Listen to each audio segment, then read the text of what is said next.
Saludos, amantes de la historia.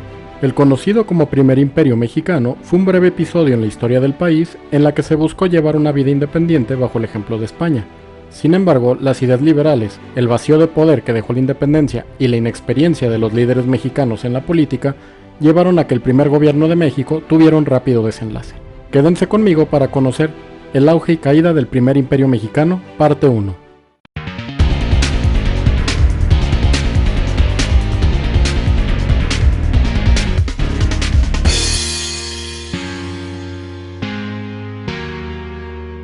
El establecimiento de una nueva nación. Para 1821, la Guerra de Independencia de la Nueva España llevaba ya 10 años, y la situación militar se encontraba en un punto muerto.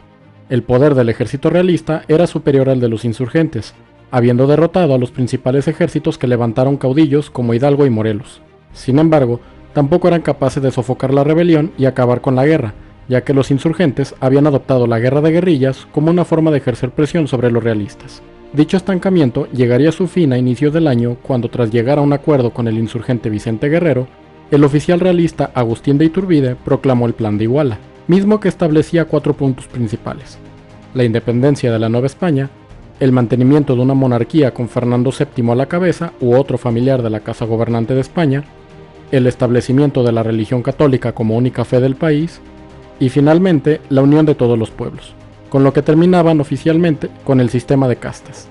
Tras la proclamación del Plan de Iguala, la unión de fuerzas de Iturbide y Guerrero dio lugar al conocido como Ejército Trigarante, mismo que adoptaba su nombre de las 3 garantías que enarbolaba el plan recientemente creado. En los siguientes meses, Iturbide mantuvo una intensa correspondencia con los demás líderes realistas e insurgentes, invitándoles a unirse a su bando, aunque en un principio los demás líderes vieron con recelo el plan. Poco a poco fueron uniéndose al punto de que las fuerzas realistas que se mantuvieron leales a España comenzaron a quedar aisladas. Para fines de agosto, Iturbide se reunió con Juan de O'Donojú, quien recién había llegado a España en calidad de virrey. La situación que O'Donojú encontró le convenció de que el dominio español estaba por terminar, estando la mayor parte del territorio en manos del ejército trigarante.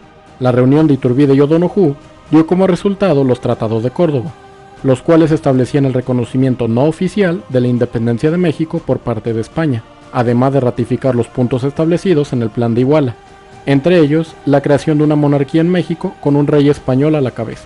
Poco después de la firma de los tratados, el ejército trigarante hizo su entrada triunfal en la Ciudad de México, donde se firmó el Acta de Independencia y comenzó el proceso de creación de un nuevo gobierno. Los primeros pasos.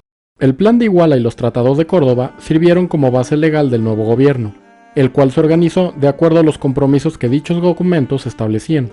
Lo primero que se hizo fue establecer las primeras instituciones de gobierno, las cuales fueron una Junta Provisional de Gobierno y una Regencia, mismas que se encargaron del poder ejecutivo y legislativo respectivamente. Para este momento, Iturbide se había convertido en el líder indiscutible del país, al haber liderado el movimiento trigarante y ser el encargado de negociar los tratados de Córdoba a nombre de la Nueva España. Para mantener su posición de influencia, el caudillo se encargó de controlar las nuevas instituciones que se erigieron tras la independencia, de modo que al crearse, tanto la Junta de Gobierno como la Regencia tuvieron como presidente a Iturbide. Aunque el fin de la Guerra de Independencia suponía un motivo de júbilo en todo el país, rápidamente se pudieron sentir las secuelas del conflicto. El nuevo gobierno no tenía fondos suficientes. Si en 1810 las ganancias de la Nueva España se estimaban en más de 6 millones de pesos, para 1821 dicha cifra apenas pasó del millón. Por si esto fuera poco, la separación de la Nueva España hizo que muchos españoles salieran del país con sus pertenencias, lo que significó una salida importante del dinero existente. Para hacer frente a estas dificultades, fue necesario recurrir a préstamos voluntarios entre la población para costear los gastos del gobierno. Sin embargo, tal medida resultó inefectiva por la falta de prestamistas, por lo que finalmente se aplicaron préstamos forzosos que comenzaron a deteriorar la popularidad del nuevo imperio. El fin de la guerra también supuso la expectativa de premios por parte de numerosos líderes militares, quienes esperaban una recompensa por sus servicios o por apoyar el Plan de Iguala. En respuesta, Iturbide creó la Orden de Guadalupe, la cual sería el máximo reconocimiento que otorgaría el imperio al mérito militar, político e incluso eclesiástico. Claro está que además del prestigio, se repartieron premios monetarios y concesiones políticas entre los líderes militares. Sin embargo, Iturbide no fue equitativo en las premiaciones. A pesar de que el caudillo se había apoyado en Vicente Guerrero y otros líderes insurgentes para terminar la guerra, las diferencias entre los realistas e insurgentes seguían siendo notorias. Tras la instauración del imperio, Iturbide recompensó a los líderes realistas que lo apoyaron.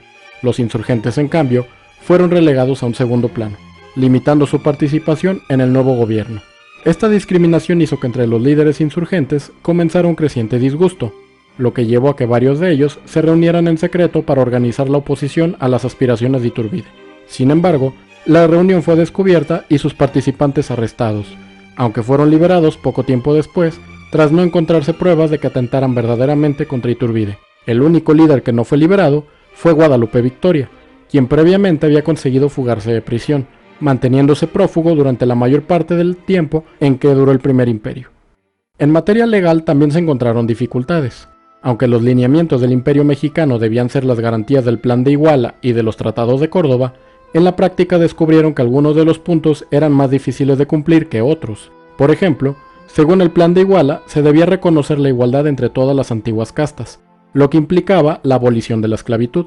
Aunque en la teoría la abolición de la esclavitud fuese un objetivo positivo, llevarlo a la práctica implicaba generar un gran descontento entre las clases acaudaladas que mantenían la mayor parte de la población esclava. La solución lógica sería compensar económicamente a estos propietarios por la liberación de los esclavos. El problema radicaba en que precisamente dinero era lo que faltaba en el gobierno, por lo que el tema de la abolición de la esclavitud quedó sin resolverse durante el Primer Imperio. Pese a los obstáculos que existían, no todo pintaba mal para el imperio. En el sur, el eco de la independencia había traído consecuencias inesperadas. Al poco de consumarse la independencia de México, la entonces provincia de Guatemala decidió separarse de España y unirse al Imperio Mexicano, lo cual fue aceptado por parte del gobierno mexicano. A los meses de haberse establecido el imperio, Iturbide convocó elecciones para crear el Congreso que gobernaría junto al monarca que se eligiera. A diferencia de los resultados de la Junta de Gobierno y la Regencia, el Congreso quedó bastante dividido entre las facciones políticas, las cuales no eran necesariamente favorables a los intereses de Iturbide. Aunque todos habían coincidido en que separarse de España era lo mejor, el común acuerdo terminaba ahí. Las numerosas ideas políticas y experiencias sociales habían hecho que en la escena política mexicana surgieran diversas facciones con ideas distintas de cómo organizar el país. Mientras que unos apoyaban la idea de una monarquía, otros apelaban por una república federal y otros más por una república central. Estas diferencias no solo entorpecieron el gobierno del Primer Imperio, sino que fueron una de las principales causas de la inestabilidad política y guerras civiles que marcarían aquel siglo. Volviendo con el Congreso, una vez formado este, quedó claro que no se someterían tan fácil a la voluntad de Iturbide. Los primeros roces con el caudillo se dieron de forma simbólica, al negarle los principales asientos de honor a los que estaba tan acostumbrado. Asimismo, la creación del Congreso implicó la desaparición de la Junta de Gobierno, por lo que Iturbide solo quedó con el control de la regencia. Estas disputas se hicieron más graves cuando Iturbide acusó a varios de los diputados del Congreso de haber participado en un levantamiento armado pro-español que tuvo lugar en Toluca. Aunque en un principio no se tomaron medidas al respecto, finalmente varios diputados fueron cesados de su cargo. Por su parte, el Congreso empleó sus facultades para mantener a enemigos de Iturbide dentro de la regencia, a fin de entorpecer al caudillo. E incluso se llegó a considerar retirar de su puesto como presidente a Iturbide. Sin embargo, esto no llegó a suceder por el gran peso político de que gozaba. Durante los primeros 6 meses de su existencia, México era un imperio sin monarca. El Plan de Iguala y los Tratados de Córdoba coincidían en que la corona de México debía ofrecérsele al rey Fernando VII de España para que gobernase en América, o en su defecto, que designase a alguien de su familia para que tomara el trono. Tras el establecimiento del Congreso, se dio continuidad con este objetivo y se enviaron delegados a España para realizar el ofrecimiento. En mayo de 1822 llegó la respuesta de España, desconociendo los Tratados de Córdoba, lo que equivalía al desconocimiento de la independencia de México. Por obvias razones, el ofrecimiento que se hizo de la Corona de México fue rechazado completamente, de modo que la vacante al trono seguía vigente. Una vez se tuvo noticia de esto en México, quedó claro que el aspirante al trono más lógico sería Iturbide. En la próxima entrega conoceremos la forma en que Iturbide llegó al trono de México y cómo fue que el imperio llegó a su prematuro fin. Si te gustó el video, te invito a que me apoyes con tu like y un comentario, o compartiendo este video para que llegue a más personas. También te invito a que te suscribas y actives la campanita de notificaciones para conocer nuevas curiosidades de la historia, tanto de México como del mundo. ¡Hasta luego!